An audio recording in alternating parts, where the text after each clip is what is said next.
so we started off portraying a star image as we've got the whole band all wearing our different original clothes, very organic-like, and we've all got our instruments, and we're playing together in front of a graffiti wall, which also kind of adds to our anti-establishment, very rebellious kind of star image we're going for. Thanks, Toby. So in terms of editing, there was a whole bunch of stuff we had to do. So, obviously there was cutting it all to the beat. We had to get it all on the timeline, and mainly to get it cut to the beat, I ended up using either the bass guitar or the bass drum from the drum kit to just get consistent cuts. In terms of the first shot, there was actually some flickering of the lights after we played around with the colours a bit. So we ended up having to go onto After Effects and do some masking of the wall, pick a bit of the wall that looked similar and then put it in. And that issue kind of came up again in the tunnel scenes where Itamar's walking down the tunnel when he's got the beer bottle and he's jump. We had the little jump cut as he goes down the tunnel. Because of the jump cut, the shadows jumped suddenly after the cut, so we had to mask out, right here, we had to mask out the other side of the wall so that you just see his shadow jump along the left side of the wall. So also in terms of editing with the whole colour correction and everything, we wanted the colours to stand out as much as possible, so with all the graffiti, we tried to boost the colours of the tunnel. We made the outside shots brighter, or the band shots more colour saturated. So the colour correction was also done on Adobe Premiere, where we mainly played around with our red, green and blue curves, GB curves.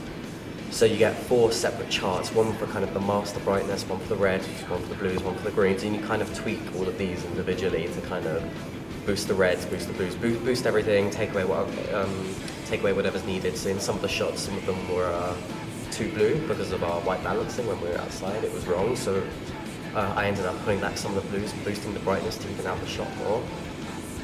Yeah, and certainly some of the outside shots we actually put more of a bluish hue. We kind of boosted the blues a bit more for the outside shots, so it just seemed colder, so it would fit in with that star image.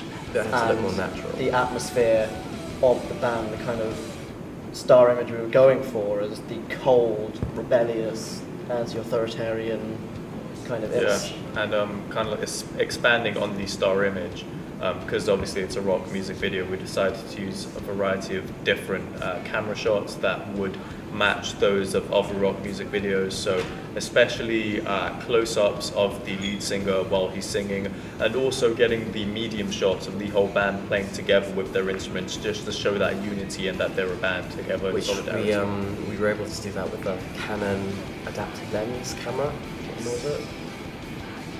I can't remember the exact model number. We used like the 50mm wide frame to get nice wide.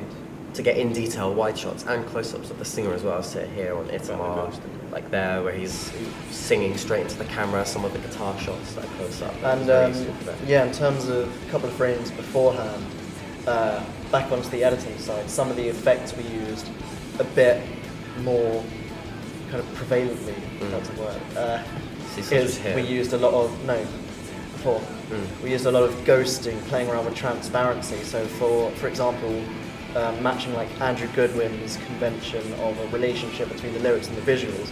For I'm the voice inside your head, we set the transparency. The silhouette is walking. Yeah, we edited out the background and set the transparency of one clip to 0, turned it into a silhouette, not 0, like 10, 20. Turned it into more of a silhouette and had it pacing across the other video clip due to the difference in transparency. So with the little kind of instrumental interlude towards the end, just before the last chorus, that transparency kind of really came into practice there. We had 2 shots on a green screen, edited out the green screen, so we just had 2 shots of Itamar, set the transparency of both of them to 50%. They walked across each other, and then we set 1 to 0 so it would fade into the background, and 1 to 100 so it would fade to the foreground. And just in general, the whole point of the video is to show Itamar, our lead singer. We really wanted to portray how anti-establishment he is. and that he is going to be the one to target alienated and disaffected youths. And like, As he loses his job, he gets drunk, kind of his inner voice is talking to him, he starts to get angry. It's all about kind of rebellion against society. And I think that is also carried across by the rest of the band. It's kind of a convention. You normally see that with a rock band. Matches conventions. It's just a generalized star image of a rock band. Rebellion. and as well as that, like in terms of the narrative, we wanted everything to kind of be in his head. So that's why in the actual lone shots of the When I'm the voices inside your head, one of the lyrics in the song.